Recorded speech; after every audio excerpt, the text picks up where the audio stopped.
Why are you harassing Twitter? Congressman, thanks for the question. As you might know, the FTC's work on Twitter goes back a decade. Back in 2000, I'm not talking about a decade. I'm talking about now. 12 demand letters in 10 weeks, over 350 separate requests you've demanded of Twitter. Why are you harassing them? Twitter has a history of lax security and privacy policies. You've asked for every single communication relating to Elon Musk, not communications that he just sent to someone or communications he received, but any time he's mentioned. That actually seems more than harassment. That seems like almost an obsession. Why such an intense focus? So, Congressman, again, it was found that Twitter's lax privacy policies allowed unauthorized users to co-opt Twitter accounts, including that of Fox News. Subsequently, Twitter voluntarily entered into a consent order with the FTC. Here's what you wrote in December, Madam Chair. Here's what you wrote in December. Identify all journalists and other members of the media to whom Twitter has granted access since Musk bought the company. You want to know the name of every journalist a private company has talked to? Think that's consistent with the First Amendment?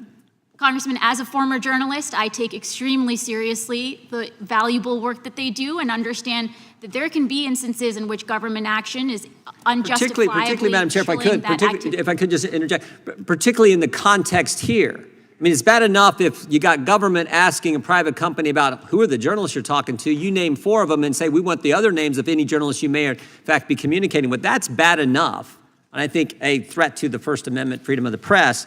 But in the context of giving us information about how government had suppressed speech on these platforms, that's the context you're asking for. I think that's particularly troubling, don't you? Congressman, the consent decree that we have prohibits Twitter from sharing personal information with third parties. When we read in the papers, like everybody else, that Twitter may have granted access to third parties, that's what our teams were seeking information about. Again, this is a company whose history with the FTC goes back a decade. We got limited time. Madam Chair, who is David Roque? Could you repeat that, Congressman? David Roque, R-O-Q-U-E. Who is David Roque? I'm not familiar with that. You deposed him last month, June 21st, 2023. David Roque is the independent partner for Ernst & Young's independent assessment of Twitter's program. That's part of this consent decree. Do you know what Mr. Roque said in that deposition? I'm not aware. Okay, let me read it for you then, because I think it's pretty important. Mr. Roque testified, again, in front of your lawyers, you deposed him, testified that FTC's conduct made him feel as if the FTC was trying to influence the outcome of the engagement before it had started. He said, in some of the discussions that we were having with the Federal Trade Commission, expectations were being conveyed about what those results should be before we had even begun any procedures. So they're the independent assessor in this consent decree the FTC has with Twitter, and you're telling the guy who is the person. He's the guy. He's Joe the accountant who's going to get this information. You're telling him, you're putting your finger on the scale, telling him what you want the outcome to be, and he's supposed to be the independent fact finder. Why are you doing that? Congressman, I'm not familiar with those. Because it was just filed today, but we are. This is filed in court today, and this is your deposition. I'm happy to take a closer look at it and be back in touch. I will say, as a general matter, we want to make sure that the assessors and auditors that are responsible for overseeing compliance are doing their job. You're saying Mr. Roque's line, what he testified here, what's been filed in court today, that there were suggestions of what they would expect the outcome to be, they being the FTC, there were suggestions of what they wanted him to go find in his independent assessment of the consent decree agreement between the FTC and Twitter.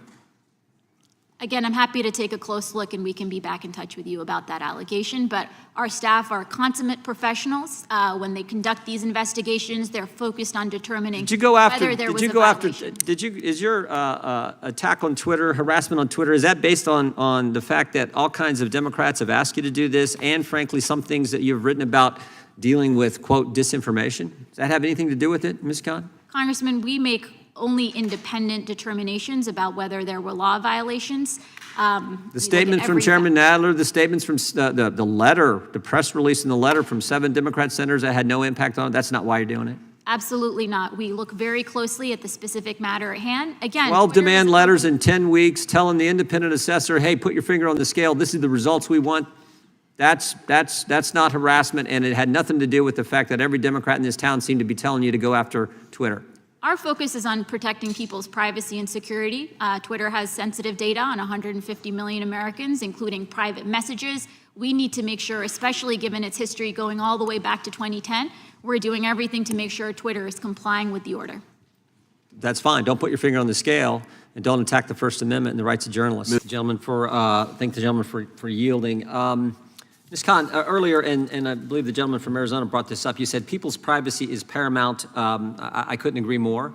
And as we talked earlier, I do think there's bipartisan support to deal with that, this sweeping up of data that happens, and scarier yet is FBI purchasing that data. So that is of paramount importance. But I would say the First Amendment's of paramount importance too. Would you agree? Absolutely. And then the gentleman from California, Mr. McClintock, asked you, what's disinformation? And you said you don't really have an opinion on that. Was that a fair assessment of your answer? As part of our job at the FTC, we're focused on deception and fraud and that sort of thing. Well, you wrote a couple years ago in a Law Review article, digital businesses such as Twitter disserve their users by facilitating the spread of disinformation. What were you talking about there then? What's disinformation? I'm happy to take a closer look at the material you're mentioning, but as part of our work at the FTC, we've seen how fraud and scams can sometimes proliferate on these social media websites. We've launched an inquiry to try to understand, why are some of these crypto scams really proliferating on these sites, and what can we be doing? These are the first two sentences in the introduction of the piece you wrote, again, just a couple years ago. Digital businesses such as Twitter disserve their users by facilitating the spread of disinformation. Who decides what's disinformation? From the FTC's perspective, it's deception and fraud. That's fine. You can keep using synonyms, but I want to know who decides that it's deception, who decides that it's fraud, who decides that it's disinformation. In this case, you're talking about social media companies and what gets posted on their platform. Who decides what's disinformation, what isn't? So, Congressman, again, at the FTC, we're focused on fraud and deception. There is a legal standard about what constitutes fraud. Again, this is about... But you didn't say fraud or deception, you said disinformation. And my concern is, again, and it's probably the third time I've talked about this, but the sustained attack on Twitter when the ownership there changed and the platform was committed to not taking down speech, not taking down posts, allowing the sharing of information, and not censoring information. And we just had a major decision last week from a court in Louisiana, a federal court in Louisiana, where they said the government was in fact pressuring big tech companies to censor, and big tech companies were willing to go along with it. Now we have a change there, and you're going after the one company that's changed how they're doing things. That's what concerns me, particularly in light of the fact that you just wrote about this a few years ago, saying this is what goes on. Congressman, I'm glad to have the opportunity to clarify some issues here. So we at the FTC have no view on who should or should not own a company. All we care about is that the company is following the law. That's really what our focus is. We've covered that ground. I want to know about disinformation and who decides what's disinformation. You think the government should decide that? Congressman, the way I see it is concentrations of economic power, including over speech platforms and communications platform, that it's that concentrated power and the ability to pick who gets heard, who doesn't get heard, to make these types of decisions. That, I think, is concerning to all of us, and the FTC's job is to be promoting... You know what kind of speech was getting censored? Do you know what the court said last week? Have you read the opinion, by the way? I have not. It did not concern the FTC. You know what kind of speech was getting censored? You know what the court said? Conservative speech. Conservative speech was all, the suppression was virtually all conservative. This is not Jim Jordan talking about, this is not Republicans on the Judiciary Committee talking, this is the federal judge who had the facts, 86 pages of facts, and laid out, put the facts and the law together in this opinion, strong opinion, which said it was a conservative speech that was getting censored and labeled as disinformation. So, Congressman, I fully understand why, given the extreme concentration of power over some of these speech platforms, why people would be afraid and worried about censorship. I couldn't agree more that when you have a handful of people making decisions about what gets seen, what doesn't get seen, who gets heard. And you think the remedy to that is for government to decide what's disinformation and what's not? Congressman, at the FTC, our job is to promote competition. More competition means more people making these decisions, and I think that can alleviate some of the concerns about censorship that you're sharing. Gentleman's time has expired. Chair, now gentleman from Florida is recognized. How timely. You are a brilliant woman with a tremendous ability to impact how consumers are going to interface with the digital world for a long time to come. And I want to get to those areas of agreement, but there is some ugliness we got to deal with. Now, you guys putting in the names of reporters in a correspondence to Twitter was solely predicated based on anonymous news sources, right?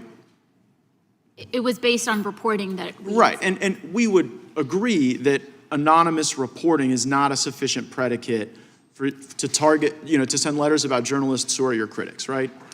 Congressman, yeah, I mean, the goal was third parties, but this is good feedback for us. We want to make sure we're not in any way suggesting that we're interested in, affecting journalists' work. It's really about privacy and security. So I really appreciate your acknowledgement that is not the way we ought to do things. As someone who has seen ugly government action emerge out of anonymous reporting, perhaps I'm a little sensitive to that, but I'm glad that you've made that acknowledgement. Let's get on to the important work that you're doing. Millions of Americans have Ring doorbell cameras.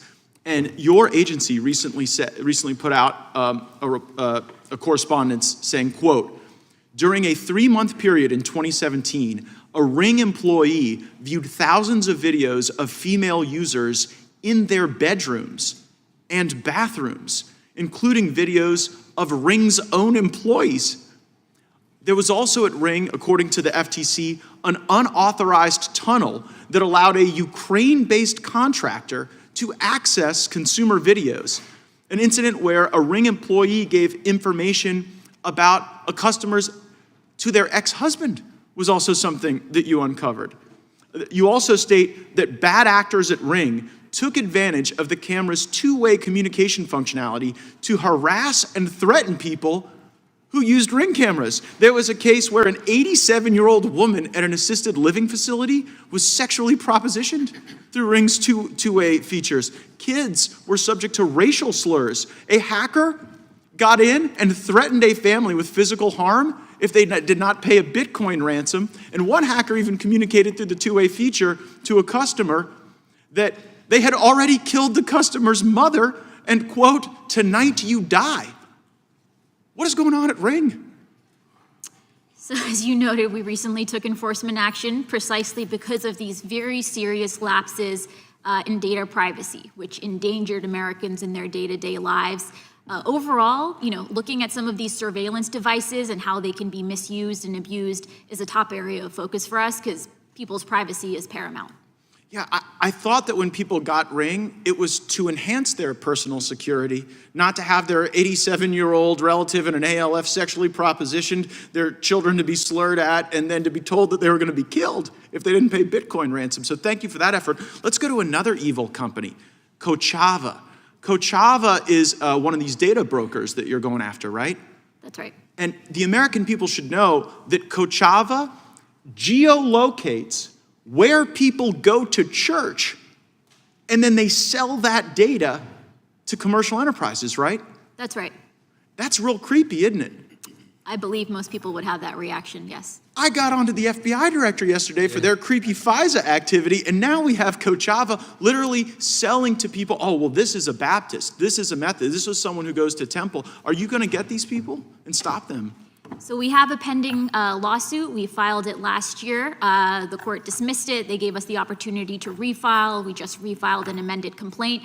And we think it's urgent to act here because, the types of stigmatization and harms that can stem from being able to track and sell people's sensitive geolocation information is just critical for us to be addressed. We didn't like it when the FBI was wanting to infiltrate the Catholic churches, and I don't know that I want the data brokers to do the same. And by the way, we've even seen how the FBI is using the data brokers to do an end run around the Fourth Amendment. So I really want to encourage your work in this space, and I hope that your litigation against Kochava is something that creates precedent. And you know what?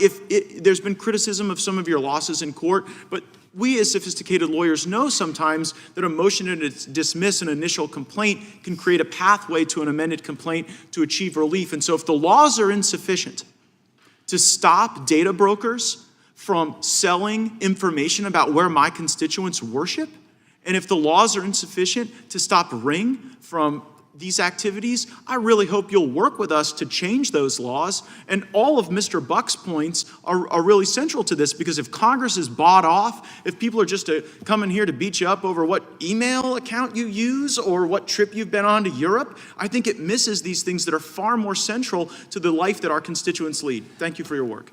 Congressman, when I had the honor to work for this committee, I complied with all of the document requests that the HR folks requested, including documentation about the fact When that I checked your registration status this morning, I learned that you are not in good standing with the New York Bar. Your license is listed as delinquent, which means you have failed to file your biennial registrations, and it means that you have not been paying your bar dues, completing your continuing legal education, and maintaining your law license. The chair recognizes the gentlelady from Wyoming. Like other federal agencies, the FTC has a designated agency ethics official known as DAO. On April 18, 2023, you testified before a subcommittee of the House Energy and Commerce Committee. At the hearing, Chair Rogers asked you, quote, "Are there any instances where you have not followed the DAO's advice?" End quote. You responded no, and you followed up by saying that you, quote, "have consulted with the DAO and taken actions that are consistent with the legal statements that DAO has made," end quote. On June 16, 2023, a Bloomberg journalist published a leaked memoranda written by the FTC's DAO analyzing Chair Khan's ability to sit as a judge in the FTC's review of Meta's acquisition of a company called Within. According to the ethics memoranda, the DAO, quote, "recommended you recuse to avoid an appearance of partiality concern pursuant to federal ethics regulations." Do you believe that you were completely honest and forthcoming with Congress when you asked if there were, quote, "any instances where you had not followed the DAO's advice," and you answered no? Yes or no? Yes, Congresswoman. Okay. In the letter that you sent to this committee yesterday evening, you claim that you received only oral advice from the DAO, but never saw the leaked memo until after you decided not to recuse yourself. First, it is unbelievable to me that you would not ask for written ethics advice on this particular topic. You admit that you have written ethics advice on other topics, but on this topic you claim you did not see the written memo. Instead, you want us to believe that you only received oral advice, and not specific oral advice, but only general advice on, quote, "understanding the legal framework," end quote. Did DAO give you advice that is different than what was written in the memoranda? Thanks for the question, Congresswoman. So my work before I joined the commission was focused on assessing the power of large I technology need you to companies. answer the question that I asked. I mean- The question that I asked was, did you receive different oral advice than what was written in the memoranda from DAO? So I Very simple consulted- question. So I consulted with the ethics official. The ethics official, as was noted in the memo that you cited, although I did not receive that memo, noted that the ultimate framework for instances in which somebody has no financial conflicts of interest. Did she give no you different personal oral ties, advice than what was in the written the memoranda? legal framework Yes or is no? for the employee to themselves determine whether they should or should not recuse. That was Did she give you determination- different advice than what was orally than was in the written memoranda? Yes or no? Congressman, as was noted in the written memoranda, there was no ethics violation created by my participating But in the you didn't matter. follow the DAO's advice, did you? You could have recused at any time, couldn't you? I followed the determination that there was no ethics You could have violation. recused at any time, couldn't you? There was no violation under the ethics laws because I have not a penny in financial stock, not a penny in financial The interest. DAO gave you the relating advice these to companies. recuse, and you did not do so, correct? Congresswoman, as was noted in the memo, as I noted in the letter. I'm going to move on, since you're not willing to answer my question. I read your 4-page letter, which was nothing more than an affront to your obligations of honesty, integrity, and candor before this tribunal that is owed by every public servant. And I would reference Part 2635 of the Code of Federal Regulations, which describes your ethics standards. I want to note that the ethics standards are actually higher than one owed by lawyers, which brings me to my next point. Do you expect lawyers at the FTC to follow federal ethics rules? Of course, everybody at the federal Do trade. you expect lawyers at the FTC to be an active member in good standing of a bar of a U.S. state? If they're practicing as a lawyer, they need to be in good standing with the relevant bar rules. I understand that you were admitted to the New York Bar on July 16, 2020, But in 2019 and 2020, according to your Senate questionnaire, you held yourself out as counsel for the Democrats on this very committee. You used this title, but you were not licensed to practice law. Counsel is a term reserved for lawyers, licensed lawyers. And in Wyoming, a person who in any manner holds themselves as competent to practice law without a license to do so is guilty of unauthorized practice of law. I believe the law in the District of Columbia where you held yourself out is similar. Do you believe it is appropriate for non-lawyers to claim the title of counsel? Congressman, when I had the honor to work for this committee, I complied with all of the document requests that the HR folks requested, including documentation about the fact When that I checked your registration status this morning, I learned that you are not in good standing with the New York Bar. Your license is listed as delinquent, which means you have failed to file your biennial registrations, and it means that you have not been paying your bar dues, completing your continuing legal education, and maintaining your law license. I